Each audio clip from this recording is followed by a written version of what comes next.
Hello once again welcome back. അപ്പോൾ ഇന്ന് ഞാനൊരു complete day in my life വ്ലോഗായിട്ടാണ് വന്നിട്ടുള്ളത്. രാവിലെ മുതൽ രാത്രി വരെയുള്ള വിശേഷങ്ങൾ കാണിക്കുന്നുണ്ട്. അതേപോലെ തന്നെ അതിൽ ഞാൻ 1-2 സിമ്പിൾ റെസിപ്പീസും അതേപോലെ വീട്ടിൽ തന്നെ ഉണ്ടാക്കാൻ പറ്റുന്ന അൽഫാമിൻ്റെ റെസിപ്പിയും കൂടി കാണിക്കുന്നുണ്ട് കേട്ടോ. അപ്പോൾ എല്ലാവരും വീഡിയോ മുഴുവൻ ഫസ്റ്റ് മുതൽ ലാസ്റ്റ് വരെ സ്കിപ്പ് ചെയ്യാതെ തന്നെ കണ്ടുവെക്കുക. എന്നിട്ട് നിങ്ങളുടെ അഭിപ്രായങ്ങളൊക്കെ കമൻറ്റ് ചെയ്യുക. അതുപോലെ തന്നെ വീഡിയോ കാണുമ്പം ഇഷ്ടപ്പെടുകയാണെങ്കിൽ ലൈക്ക് ചെയ്യാനും അതുപോലെ തന്നെ മറ്റുള്ളവർക്ക് ഷെയർ ചെയ്ത് കൊടുക്കാനും മറക്കരുത്. പിന്നെ പുതിയ വ്യൂവേഴ്സ് ഉണ്ടെങ്കിൽ ജസ്റ്റ് ഒന്ന് സബ്സ്ക്രൈബ് ചെയ്തിടുക കേട്ടോ. എങ്കിലാണ് നിങ്ങൾക്ക് ഞാൻ പുതിയ വീഡിയോസൊക്കെ ഇടുമ്പോൾ കാണാൻ വേണ്ടി പറ്റുള്ളൂ. അപ്പോൾ എന്തായാലും വീഡിയോ ഒന്ന് കണ്ടു കേട്ടോ. അപ്പോൾ അന്നത്തെ ദിവസം ഞാൻ കുറച്ച് ലേറ്റായിട്ടാട്ടോ എണീറ്റത്. സാധാരണ എണീക്കുന്നതിലും കുറച്ച് ലേറ്റായിട്ടാണ് എണീറ്റത്. അപ്പോൾ അങ്ങനെയുള്ള ദിവസങ്ങൾ നമുക്ക് പെട്ടെന്ന് ഉണ്ടാക്കാൻ പറ്റുന്ന ഒരു ബ്രേക്ക്ഫാസ്റ്റിൻ്റെ റെസിപ്പി ആട്ടോ ഞാൻ കാണിക്കാൻ പോകുന്നത്. അപ്പോൾ എത്ര നേരം വൈകി എണീറ്റാലും കുറച്ച് അരിപ്പൊടി വീട്ടിലുണ്ടെന്നുണ്ടെങ്കിൽ നമുക്ക് വീട്ടിൽ സിമ്പിളായിട്ട് ഉണ്ടാക്കാൻ പറ്റുന്ന ബ്രേക്ക്ഫാസ്റ്റാണ്. നമ്മൾ ഈ നാട്ടിലൊക്കെ കോമൺ ആയിട്ട് ഉണ്ടാവുന്നതുമാണ് കേട്ടോ. മലപ്പുറത്തുള്ളവർക്കൊക്കെ അറിയാം നമ്മൾ സാധാ അരിദോശ. അപ്പോൾ ഞാനിത് എൻ്റെ വീട്ടിലൊക്കെ പച്ചരി വെള്ളത്തിലിട്ട് കുതിർത്തരച്ചിട്ട് അങ്ങനെയാണ് ഞാൻ ഉണ്ടാക്കി കണ്ടിട്ടുള്ളത് കേട്ടോ. പിന്നെ ഇവിടെ ഹസ്ബൻഡ് വീട്ടിൽ വന്നതിൻ്റെ ശേഷമാണ് അരിപ്പൊടി വെച്ചിട്ട് ഇത് ഉണ്ടാക്കാമെന്ന് എനിക്ക് മനസ്സിലായത്. അപ്പോൾ അത് ഭയങ്കര സിമ്പിളാണ്. പക്ഷേ നമ്മൾ അരച്ചുണ്ടാക്കുന്ന ദോശേൻ്റെ അങ്ങനെയല്ല. അരച്ചുണ്ടാക്കുന്ന ദോശ കുറച്ചുകൂടി കട്ടിയായിട്ടാണ് ഉണ്ടാവുക. ഇതെന്ന് പറയുമ്പോൾ കുറച്ച് സോഫ്റ്റ് ആയിട്ടാണ് ഉണ്ടാവുക കേട്ടോ. അപ്പോൾ ഇതാ ഞാൻ കൗണ്ടർ ടോപ്പിൽ എപ്പോഴും ഇതുപോലെ പാത്രങ്ങൾ വെക്കുമ്പം ഇങ്ങനെയുള്ള ഒരു കിച്ചൺ ടവൽ വെക്കും കേട്ടോ. അപ്പോൾ ഈ കിച്ചൺ ടവൽ നമുക്ക് ഇതുപോലെ ഇങ്ങനെ വാങ്ങിക്കാനും കിട്ടും. അതല്ലാന്നുണ്ടെങ്കിൽ നിങ്ങളുടെ കയ്യിൽ ഏതെങ്കിലും പഴയ തുണിയൊക്കെ ഉണ്ടെങ്കിൽ ഞാൻ നേരത്തെ പറഞ്ഞ പോലെ തന്നെ കട്ട് ചെയ്തിട്ട് യൂസ് ചെയ്യാം കേട്ടോ. അപ്പോൾ എപ്പോഴും കൗണ്ടർ ടോപ്പിൽ ഇതുപോലെ തുണി വെക്കുമ്പോൾ നമുക്ക് നല്ല നീറ്റുള്ള കൗണ്ടർ ടോപ്പായിട്ട് കിട്ടും കേട്ടോ. പിന്നെ ഇതാ നമ്മൾ ദോശയ്ക്ക് വേണ്ടിയിട്ട് ആദ്യം ഒന്ന് കുഴച്ച് വെക്കാൻ പോകാം കേട്ടോ. അപ്പോൾ അതിന് വേണ്ടിയിട്ട് ആവശ്യമുള്ള അരിപ്പൊടിയിലേക്ക് കുറച്ച് ഉപ്പ് വെച്ചിട്ട് വെള്ളം കുറേശ്ശെ ചേർത്തിട്ട് നല്ല കട്ടിയിൽ കൈവച്ചിട്ട് കുറച്ചധികം സമയം തന്നെ കുഴച്ചെടുക്കണം കേട്ടോ. കാരണം ഹസ്ബൻഡ് ഉമ്മ പറയുന്ന പോലെ കുഴ നന്നായാലാണ് ആ ഒരു ദോശ നന്നായിട്ട് കിട്ടുള്ളൂ കേട്ടോ. അപ്പോൾ കുറച്ചധികം സമയം കുഴച്ചിട്ട് കട്ടിയിൽ കുഴച്ചിട്ട് നമ്മൾ മാറ്റി വെക്കുകയാണ് ചെയ്യുക കേട്ടോ. അപ്പോൾ ഈ ഒരു പരുവത്തിലായിട്ട് ഞാനിതിങ്ങനെ മാറ്റി വെക്കുകയാണ്. ഇനി അതൊന്ന് കുറച്ച് നേരം അവിടെ അടച്ചിട്ട് മാറ്റി വെക്കാം കേട്ടോ. ഇതിങ്ങനെ കുഴക്കുന്നതിന് പകരം മിക്സിയിലിട്ട് അടിച്ചെടുത്തിട്ട് അങ്ങനെ യൂസ് ചെയ്യാം കേട്ടോ. അപ്പോൾ ഞാൻ എളുപ്പത്തിൽ നമ്മൾ സാധാരണ വീട്ടിൽ ചെയ്യുന്ന പോലെ കാണിച്ചെന്നാണ്. ഇനി ഇതിലേക്ക് കോമ്പിനേഷനായിട്ട് ഞാൻ ഉണ്ടാക്കാൻ പോകുന്നത് തക്കാളിക്കൂട്ടാനാണ്, തക്കാളിക്കറി. അപ്പോൾ ഇത് എത്ര പേര് ഇങ്ങനെ ചെയ്യുന്നുണ്ടെന്ന് എനിക്കറിയില്ല. സാധാരണ എല്ലാവരും ഇതിലേക്ക് ബ്രേക്ക്ഫാസ്റ്റിലേക്ക് കോമ്പിനേഷനായിട്ട് മറ്റുള്ള കറികളൊക്കെ ആണല്ലോ ചെയ്യല്. അപ്പോൾ ഞാനിതിലേക്ക് തക്കാളിക്കറി ആയിട്ട് ഉണ്ടാക്കാൻ പോകുന്നത്. അപ്പോൾ അതിൻ്റെ കൂടെ തന്നെ ഞാൻ കഞ്ഞിക്ക് വേണ്ടിയിട്ടുള്ളതും കൂടി റെഡിയാക്കി അവിടെ വെക്കുന്നുണ്ട്. അതുപോലെ തന്നെ ചോറിനതും.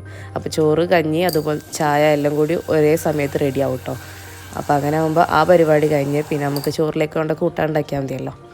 അപ്പോൾ രാവിലെ തന്നെ ഇതുപോലെ ഇങ്ങനെ ഒക്കെ റെഡിയാക്കി വെച്ചാണെന്നുണ്ടെങ്കിൽ നമുക്ക് എല്ലാ പണികളും പെട്ടെന്ന് തന്നെ തീർക്കാൻ വേണ്ടി പറ്റുമേ.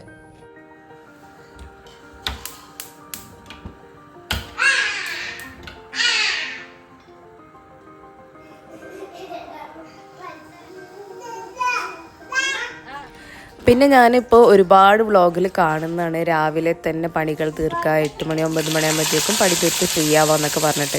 ശരിക്കും അതിൻ്റെ ആവശ്യമുണ്ടോ എന്നുള്ളത് ഒന്നെല്ലാവരും ഒന്ന് ചിന്തിച്ച് നോക്കുന്നത് നല്ലതാട്ടോ. രാവിലെ തന്നെ പണി തീർത്ത് ഒരു പണിയില്ലാത്തൊരു വെറുതെ ഇരിക്കുന്നതിനേക്കാളും നല്ലത് കുറച്ച് റിലാക്സ്ഡ് ആയിട്ട് എല്ലാ പണികളും തീർക്കുന്നതല്ലേ. അപ്പോൾ ഇതിനിടയിൽ ഞാൻ തക്കാളി കൂട്ടാൻ റെഡിയാക്കുന്നുണ്ട് കേട്ടോ. അപ്പോൾ അതിന് വേണ്ടിയിട്ട് ആദ്യം കടുക് പൊട്ടിച്ചു. പിന്നെ നമ്മൾ വെളുത്തുള്ളി ചെറുതാക്കിയിട്ട് അരിഞ്ഞിട്ട് അതും ചേർത്ത് കൊടുത്തു. പിന്നെ കുറച്ച് പച്ചമുളക് 2-3 കീറിയിട്ടിട്ടുണ്ട്. പിന്നെ ആവശ്യത്തിന് വേണ്ട തക്കാളിയും ഉപ്പും കൂടി ചേർക്കുന്നുണ്ട് കേട്ടോ. അത് ഞാൻ കാണിക്കാൻ മറന്നുപോയതാണ്. എന്നിട്ട് ലോ ഫ്ലെയിമിൽ അടച്ചിട്ട് വേവിക്കുക. ലോ ഫ്ലെയിമിൽ അങ്ങനെ വേവിക്കുമ്പോഴാണ് അത് നല്ല സോഫ്റ്റായിട്ട് തക്കാളി ഇങ്ങനെ അലിഞ്ഞു പോകുള്ളൂ. ഹൈ ഫ്ലെയിമിലിട്ടാൽ സംഭവം റെഡിയാവും, പക്ഷെ അത്ര ഒരു ടേസ്റ്റ് കിട്ടൂല കേട്ടോ. അപ്പോൾ അതിന് ശേഷം ഞാനിതാ ഈ ഒരു ദോശൻ്റെ മാവ് കുറച്ചുകൂടി വെള്ളം ഒഴിച്ചിട്ടൊന്ന് ലൂസാക്കി എടുക്കുന്നുണ്ട്. ആവശ്യത്തിന് വേണ്ട കൺസിസ്റ്റൻസി ഇതുപോലെ ഇങ്ങനെ പോറിങ് കൺസിസ്റ്റൻസി ആക്കി എടുക്കുന്നുണ്ട് കേട്ടോ. പിന്നെ അതിലേക്ക് ഇതാ കുറച്ച് തേങ്ങയും കൂടി ചേർക്കുന്നുണ്ട്. കൂടെ കുറച്ച് വെളിച്ചെണ്ണയും കൂടി ചേർത്തിട്ട് നന്നായിട്ട് ഇളക്കി കൊടുക്കാം കേട്ടോ. അപ്പോൾ ഈ 2 കാര്യങ്ങളും നമ്മൾ ഈ ഭാഗത്തുള്ളവർക്കൊക്കെ എന്തായാലും അറിയാവുന്നതാവും. അപ്പോൾ അറിയാത്തവർക്ക് വേണ്ടിയിട്ടാണ് ഞാൻ കാണിച്ചിരുന്നത് കേട്ടോ. പിന്നെ ഈ ഒരു തക്കാളി കൂട്ടാൻ ഞാൻ വേറൊരു മസാല ഒന്നും ചേർക്കുന്നില്ല. അപ്പോൾ ഇതുപോലെ ഉണ്ടാക്കാത്തവരുണ്ടെങ്കിൽ ഇങ്ങനെ ഒന്ന് ഉണ്ടാക്കി നോക്കട്ടെ. ഇത് തന്നെ നല്ല ടേസ്റ്റാണ്. അപ്പോൾ ഇതിപ്പോൾ റെഡി ആയിട്ടുണ്ട് കേട്ടോ. ഇനിയിപ്പോൾ അത് മാറ്റി ഞാൻ ഈ ഒരു ദോശ ഉണ്ടാക്കാൻ വേണ്ടിയിട്ട് ഇതാ ദോശക്കല്ല് വെച്ചതാണ്. അപ്പോൾ ഇത് കാസ്റ്റ് ചെയ്യേണ്ടതാണ് കേട്ടോ. നമ്മളിവിടെ കോമൺ ആയിട്ട് എല്ലാ വീട്ടിലും ഈ ഒരു സംഭവം ഉണ്ടാവും കേട്ടോ. അപ്പോൾ പുറത്തുള്ളവർ ഇത് കിട്ടില്ല എന്നുണ്ടെങ്കിൽ ഫ്രൈ പാനിൽ ചെയ്തെടുക്കാനും പറ്റും. പക്ഷേ ഫ്രൈ പാനിൽ എനിക്ക് അത്ര പെർഫെക്റ്റ് ആയിട്ട് തോന്നിയിട്ടില്ല കേട്ടോ. ഇനി അതിങ്ങനെ പോർ ചെയ്തെടുക്കുകയാണ് ചെയ്യുന്നത്. അപ്പോൾ ഇവിടെ നല്ല നെരിഞ്ഞ ദോശ വേണ്ടവരുണ്ട്, നെരിയാതെ നല്ല വടി പോലെ നിൽക്കുന്ന ദോശ വേണ്ടവരുണ്ട്. അപ്പോൾ 2 ടൈപ്പിലൊക്കെ ഉണ്ട് കേട്ടോ. അപ്പോൾ ആദ്യം തന്നെ ഞാൻ കുറച്ച് കട്ടി കുറച്ചിട്ട് നല്ല നെരിച്ചിട്ട് എടുക്കാൻ വേണ്ടിയിട്ട് അങ്ങനെയാണ് പോർ ചെയ്ത് കൊടുത്തിട്ട് കേട്ടോ. അപ്പോൾ ഇത് 1-2 മിനിറ്റ് കൊണ്ട് തന്നെ റെഡിയാവും. 2 മിനിറ്റ് ഒന്നും വേണ്ട. എന്നിട്ട് തുറന്ന് വീണ്ടും 1 മിനിറ്റ് ഒന്ന് വേവിച്ചെടുക്കട്ടെ. എന്നതിന് ശേഷം മാത്രമേ നമ്മളിത് എടുക്കാൻ വേണ്ടി പറ്റുള്ളൂ. അല്ലാഞ്ഞാൽ അത് മൊത്തത്തിൽ ഒട്ടിയിട്ട് കീറിപ്പോകും കേട്ടോ. അപ്പോൾ ഇത് ഞാൻ കട്ടി കുറച്ചധികം സമയം വെച്ച് നെരിച്ചെടുത്ത ദോശയാണ് കേട്ടോ. പിന്നെ ആദ്യത്തെ ദോശയും കൂടി ആയതുകൊണ്ട് അതിൻ്റേതായിട്ടുള്ളൊരു ഒട്ടലാണ് കേട്ടോ. അത് കഴിഞ്ഞാൽ പിന്നെ ഒക്കെ റെഡി ആയിട്ട് വരും. നല്ല സൂപ്പർ ദോശ തന്നെ നമുക്ക് കിട്ടും കേട്ടോ. അപ്പോൾ ഈ ഒരു ദോശ ഇങ്ങനെ അരിപ്പൊടി വെച്ചിട്ട് ചെയ്യുന്നവരുണ്ടോ, അത് നിങ്ങൾക്ക് അറിയാത്തതാണോ എന്നൊക്കെ ഒന്ന് കമൻറ്റ് ചെയ്യുക.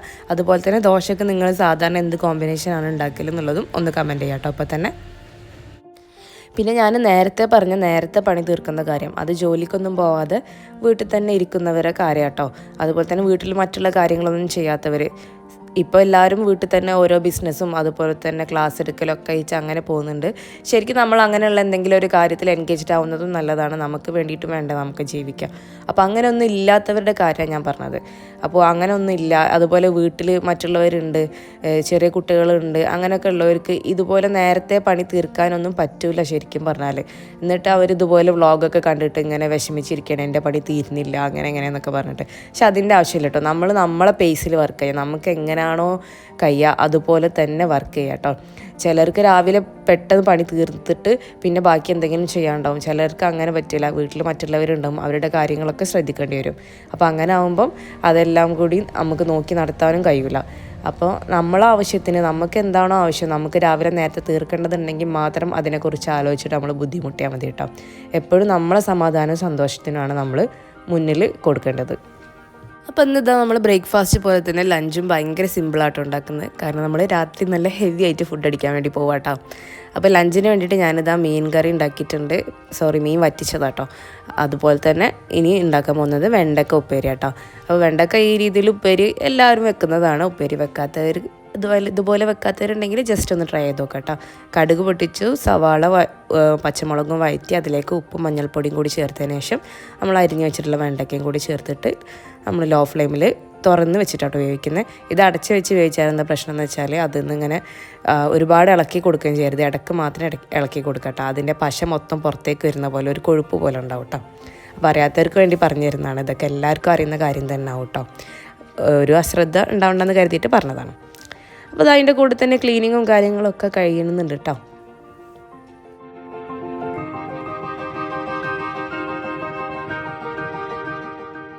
ഇനി ഇതാ കുറച്ചധികം ഇഞ്ചി കൊണ്ടുവന്നിട്ടുണ്ടായിരുന്നു കേട്ടോ. അപ്പോൾ ഇഞ്ചി എന്ന് പറയുമ്പം പച്ച ഇഞ്ചിയാണ്, ഒരുപാട് മൂക്കാത്താണ്. അപ്പോൾ നിങ്ങൾക്കറിയാം ഒരു 3 ആളുള്ള കുടുംബത്തിന് എത്രത്തോളം ഇഞ്ചി വേണ്ടി വരും എന്നുള്ളത്. അപ്പോൾ ഞാനിതിവിടെ എടുത്ത് വെച്ചാൽ അത് തൊലി കളഞ്ഞ് ഫ്രിഡ്ജിൽ വെച്ചാലും പുറത്ത് വെച്ചാലും എങ്ങനെയായാലും അത് ചീത്താവും, പച്ച ഇഞ്ചി ആയതുകൊണ്ട് തന്നെ. അപ്പോൾ ഞാൻ ഇത് നല്ലത് ചുക്കാക്കാന്ന്. അപ്പോൾ അതിന് വേണ്ടിയിട്ട് അതൊക്കെ ഒന്ന് കഴുകിയെടുക്കാം കേട്ടോ.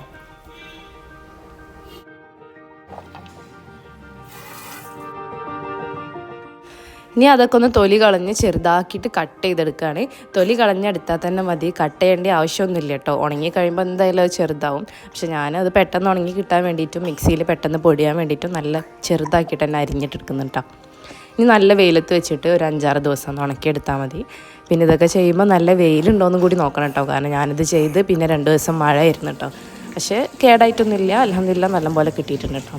പിന്നെ അന്ന് വൈകുന്നേരം ഞാൻ എൻ്റെ വീട്ടിൽ പോയിട്ടോ. അപ്പോൾ നമ്മൾ അൽഫാമിനുള്ള ചിക്കനും റെഡി ആവുന്നുണ്ട്, അതിൻ്റെ കൂടെ തന്നെ കുറച്ച് കട്ട്ലേറ്റും കൂടി ഇവിടെ റെഡി ആവുന്നുണ്ട്. അപ്പോൾ നമ്മൾ വൈകുന്നേരം കട്ട്ലേറ്റൊക്കെ കൂടി ചായ കുടിച്ചു. അതിൻ്റെ ഇടയ്ക്ക് അൽഫാമിന് വേണ്ടിയുള്ള മാരിനേഷനും കൂടി ചെയ്യുന്നുണ്ട്.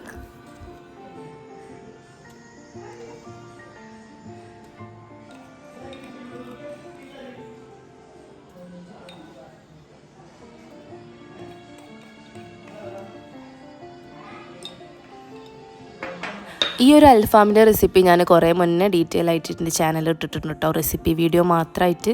അപ്പോൾ അത് അന്ന് ലോക്ക്ഡൗണിൻ്റെ സമയത്ത് എല്ലാവരും ഓരോന്നൊക്കെ ഉണ്ടാക്കുന്ന തിരക്കിലായിരുന്നല്ലോ. ആ ടൈമിലാണ് ഞാൻ ആദ്യമായിട്ട് വീട്ടിൽ അൽഫാം ഉണ്ടാക്കി വെക്കുന്നത് കേട്ടോ. അപ്പോൾ അന്നത്തെ ആ ഒരു വീഡിയോ നല്ല ഡീറ്റെയിൽ ആയിട്ട് എല്ലാ കാര്യങ്ങളും ഞാൻ ഇട്ടിട്ടുണ്ട്. അതിൻ്റെ ലിങ്ക് ഞാൻ താഴെ ഡിസ്ക്രിപ്ഷൻ ബോക്സിൽ ഫസ്റ്റായിട്ട് തന്നെ കൊടുക്കാം കേട്ടോ. അപ്പോൾ ഡീറ്റെയിൽഡ് റെസിപ്പി വേണ്ടവർ അത് പോയിട്ട് എന്തായാലും കാണാം കേട്ടോ. പിന്നെ ഈ ഒരു അൽഫാമൊക്കെ ഉണ്ടാക്കി നോക്കിയിട്ട് അതുപോലെ ഇതിലുള്ള റെസിപ്പീസ് ടിപ്സൊക്കെ നിങ്ങൾക്ക് ഉപകാരപ്പെടുന്നുണ്ടെങ്കിൽ എന്നുണ്ടെങ്കിൽ നിങ്ങൾ എന്തായാലും കമൻറ്റ് ചെയ്യാം. അതുപോലെ തന്നെ ഇനി ഏത് ടൈപ്പ് വീഡിയോസാണ് വേണ്ടത്, കണ്ടൻറ്റ് എന്താണ് ഇൻക്ലൂഡ് ചെയ്യേണ്ടത്, അതുപോലെ റെസിപ്പി വീഡിയോ മാത്രം മതിയോ, ഏത് റെസിപ്പീസൊക്കെയാണ് ആവശ്യം, അതൊക്കെ നിങ്ങൾ ഒന്ന് കമൻറ്റ് ചെയ്തിടുക. അപ്പോൾ നമുക്ക് അടുത്ത വീഡിയോ ചെയ്യാൻ വേണ്ടിയിട്ട് ഒന്നുകൂടി ഈസി ആയിരിക്കും കേട്ടോ. പിന്നെ എപ്പോഴും പറയുന്ന പോലെ തന്നെ വീഡിയോ ഇഷ്ടപ്പെടുന്നുണ്ടെങ്കിൽ ഇതാ ഈ വീഡിയോ കണ്ടുകൊണ്ടിരിക്കുമ്പോൾ ഇപ്പം തന്നെ നിങ്ങളൊരു ലൈക്ക് തരിക. പിന്നെ നിങ്ങളുടെ അഭിപ്രായങ്ങൾ കമൻറ്റ് ചെയ്യുക. ബാക്കിയുള്ളവർക്കൊക്കെ ഒന്ന് ഷെയർ ചെയ്ത് കൊടുക്കുക കേട്ടോ. ഇങ്ങനൊരു ചാനലുണ്ട് എന്നൊക്കെ ഒന്ന് പറഞ്ഞു കൊടുക്കാം, നിങ്ങൾക്ക് ഉപകാരപ്പെടുന്നുണ്ടെങ്കിൽ കേട്ടോ. അതുപോലെ ഇഷ്ടപ്പെടാത്ത കാര്യങ്ങളുണ്ടെങ്കിൽ, ഇനി ഇമ്പ്രൂവ് ചെയ്യേണ്ട കാര്യങ്ങളുണ്ടെങ്കിൽ അതും കൂടി നിങ്ങൾ കമൻറ്റ് ചെയ്യുക. എങ്കിലാണ് നമുക്ക് വീഡിയോസ് കുറച്ചുകൂടി ഇമ്പ്രൂവ് ചെയ്യാൻ വേണ്ടി പറ്റുള്ളൂ കേട്ടോ.